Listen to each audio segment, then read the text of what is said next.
السلام علیکم ورحمۃ اللہ عالم اور عالم میں خوش آمدید ناظرین کرام. بخش علی گوٹ اسکاؤٹ کالونی گلشن اقبال میں ایک مرتبہ پھر آپ کو خوش آمدید کہتا ہوں. حالانکہ خوش آمدید کیا کہوں آپ کو، ہم اس وقت احمد علی صاحب کے گھر میں ہیں جن کی بیٹی فاطمہ اغوا کی گئی. اغوا کرنے کے بعد اس کی آبرو لوٹی گئی، اس کی آنکھیں نکالی گئیں، اس کا پیٹ چاک کیا گیا اور بے رحمی کے ساتھ اسے گلشن اقبال کے خالی پلاٹ میں پھینک دیا گیا. اس واقعے کا ایک اور دردناک پہلو بھی ہے، اور وہ یہ ناظرین کرام کہ احمد علی صاحب تو 13 دن تک اپنی بچی کو ڈھونڈتے رہے، لیکن اس دوران بچی کا پتہ بتانے کے عوض عاملوں نے ان کو بہت لوٹا، اور ان 13 دنوں میں ہزاروں روپے جعلی عاملوں نے ان سے ہتھیا لیے. اور ویسے ہی ان کے پاس جمع پونجی کچھ نہیں ہے، آپ گھر دیکھ سکتے ہیں، لیکن اس پر بھی جعلی عاملوں نے ان سے 13,000 روپے ہتھیا لیے. اللہ کی مار پڑے ان عاملوں پر، ان جعلی عاملوں پر، جو یہ جگہ جگہ دکانیں اپنی کھول کر بیٹھے ہوئے ہیں، اور ان کو یہ بھی اندازہ نہیں ہے کہ غریب اور مظلوم کس طرح سے پس رہے ہیں، کیا ان کے ساتھ سلوک ہو رہا ہے. اس پر بھی ان سے پیسے لے رہے ہیں بچی کا پتہ بتانے کے لیے، جیسے کہ یہ بدبخت غیب کا علم جانتے ہوں جو سوائے خدا کے کسی کو بھی نہیں ہے. لیکن اس کے باوجود ان کی یہ حرکتیں، اور یہ بھی ایک پہلو ایسا ہے کہ ان جعلی عاملوں کو بھی پکڑنا چاہیے. اور ساتھ ساتھ میں ناظرین کرام بہت دکھ اور درد سے یہ بات کہوں گا کہ 13 دن تک ان کو کسی نے کوئی خبر نہیں دی، اور جب ٹیلی ویژن پر انہوں نے یہ دیکھا کہ کوئی لاوارث لاش ملی ہے تو یہ دوڑے دوڑے ہسپتال گئے ہیں. اور جیسا کہ احمد علی صاحب نے بتایا کہ اس کی شناخت بہت مشکل تھا کہ اس کی شناخت ہو پاتی، ناممکن تھا، لیکن امی جان نے اس کی، بلکہ اس نے خود ہی ایک نیل پالش لگائی تھی جو اس کے ہاتھوں پہ لگی ہوئی تھی، اور اس نیل پالش سے اس کی ماں نے پہچانا کہ یہ اس کی پیاری فاطمہ ہے. مفتی سہیل رضا امجدی صاحب ہمارے ساتھ موجود ہیں. احمد علی صاحب کے بیٹے عامر بھی ہیں، اور آپ کا کیا نام بیٹا؟ ارسلان. یہ بھی یہاں پر موجود ہیں، یہ بھی کچھ بتانا چاہتے ہیں.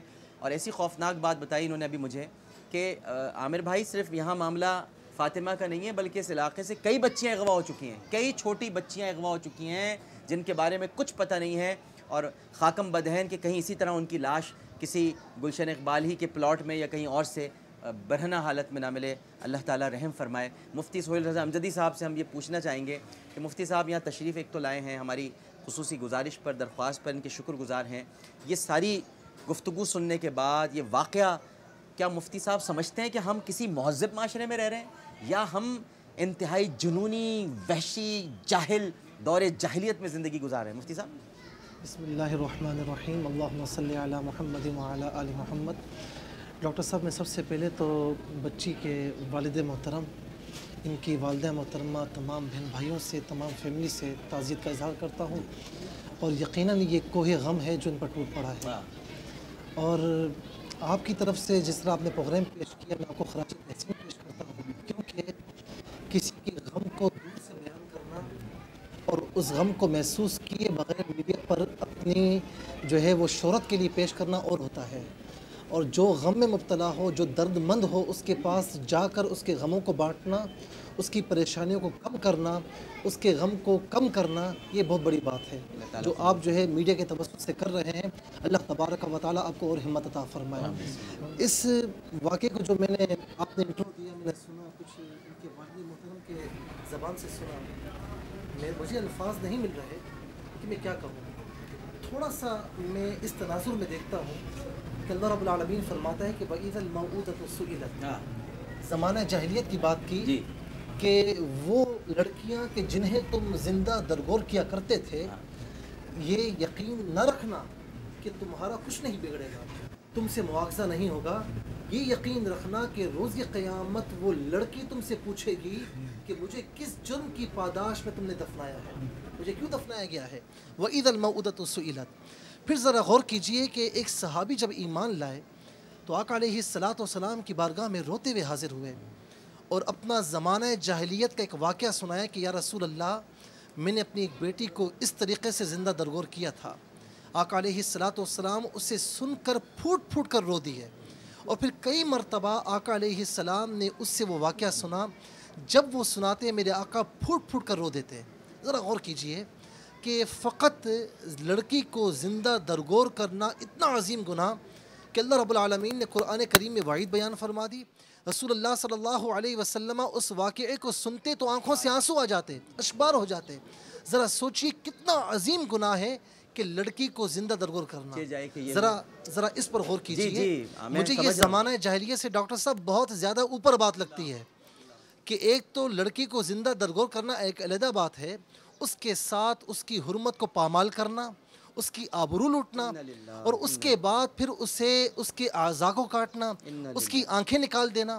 قرآن کریم میں ایک بات عرض کروں گا، بڑے سادہ اور واضح انداز میں فرمایا کہ آنکھ کا بدلہ آنکھ، کان کا بدلہ کان، ناک کا بدلہ ناک، ہر عضو کا بدلہ وہ عضو ہے۔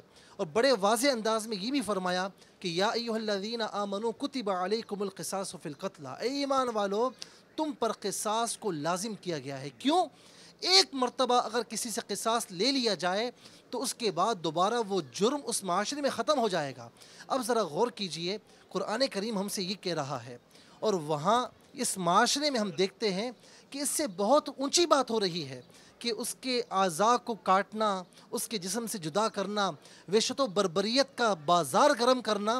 تو قرآن کریم ان کے لیے ایک بڑے سادہ انداز میں یوں فرماتا ہے کہ وَيَسْعَوْنَ فِي الْأَرْضِ فَسَادًا، کہ جو زمین میں فساد برپا کرتے ہیں، يُقَتَّلُوا أَوْ يُصَلَّبُوا أَوْ تُقَطَّعَ أَيْدِيهِمْ وَأَرْجُلُهُم مِّن خِلَافٍ، کہ انہیں قتل کر دیا جائے یا انہیں سولی پر چڑھا دیا جائے یا اس کے ہاتھ پاؤں کاٹ دیے جائیں یا انہیں شیر بدر کر دیا جائے۔ فرمایا کہ ذَلِكَ لَهُمْ خِزْيٌ فِي الدُّنْيَا وَلَهُمْ فِي الْآخِرَةِ عَذَابٌ عَظِيمٌ، یہ وہ لوگ ہیں جو رحم کے قابل نہیں ہیں۔ مگر یہ کرے گا کون مفتی صاحب؟ یہاں تو جو لوگ ہیں کرنے والے وہ تو خود ایسے ہیں کہ جو آیت آپ نے پڑھی ہے یہ ان پر کی جائے لاگو۔ بس میں آپ سمجھ رہے ہیں میری بات؟ وہ کیا کریں گے؟ ڈاکٹر صاحب میں بڑے افسوس سے کہہ رہا ہوں کہ اس وقت معاشرے میں چونکہ قوانین کا نفاذ نہیں ہے، اسلامی قوانین موجود نہیں ہیں، اسی لیے ہر ایک کے دل سے یہ خوف ختم ہو چکا ہے کہ میں ایک خوف خدا دور کی بات ہے ڈاکٹر صاحب، ویسے ہی خوف ختم ہو گیا، ایک قانون کا خوف ختم ہو چکا ہے کہ جی میں یہ گناہ کروں گا یا یہ چوری کروں گا یا میں یہ کام کروں گا تو مجھے سزا ملے گی۔ جب اس کے دل سے خوف ختم ہو چکا ہے تو وہ بے حیا بن چکا ہے، جو چاہے کرے۔ جب قوانین کا نفاذ ہوتا ہے تو یہ چیزیں معاشرے میں رونما نہیں ہوتی۔ ارسلان موجود ہیں اور ارسلان بتا رہے تھے ابھی تھوڑی دیر پہلے ناظرین کرام کہ کئی اور بچیوں کا بھی یہاں سے اغوا ہوئی ہیں، بتائیے کیا بتا رہے تھے آپ؟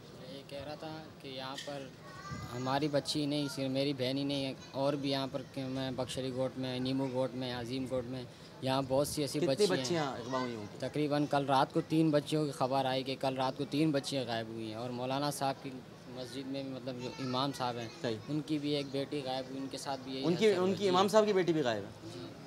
اب ناظرین کرام یہ صورتحال ہے۔ اور احمد علی صاحب آپ کے کتنے بچے ہیں ویسے؟ میرے جی اس بچی چھوٹی کے ساتھ 6 بچے ہیں، 3 بیٹیاں 3 بیٹے۔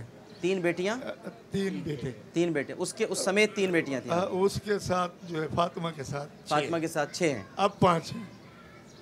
آپ کو کیسا عجیب سا لگ رہا ہے کہتے ہوئے نا اب 5 ہیں؟ چلو سردار افضل صاحب کیا فرمائیں گے؟ تو بڑی دردناک صورتحال ہے، بہت المیہ ہے ہمارے معاشرے کا۔ جس طرح محترم مفتی صاحب بھی فرما رہے تھے کہ ایام جاہلیت کا دور، ایام جاہلیت کے دور کے اندر بھی اتنی درندگی نہ تھی جتنی سفاکی اور درندگی آج نظر آ رہی ہے۔ اور جب تک ہمارے حکمران، ہمارے مقننہ، ہمارے سیاستدان، ہمارے بیوروکریٹ اور ہمارے عوام اس کے لیے فکر مند نہیں ہوں گے تو جس طرف ہمارا معاشرہ درندگی کی طرف جا رہا ہے اس کا انجام بہت بھیانک نظر آ رہا ہے۔ ڈاکٹر صاحب جو لوگ بچوں والے ہیں وہ جو ہے جب مستقبل کو اس تناظر میں دیکھ لیں تو ان کا دل لرز کے رہ جاتا ہے، اور ایسے بھیانک واقعات کرنے والے کسی روح رعایت کے متعلق نہیں بلکہ وہ درندوں سے بھی بدتر، اگر ان کو کوئی جو ہے خطاب دیا جائے تو وہ اس سے بھی بدتر ہیں۔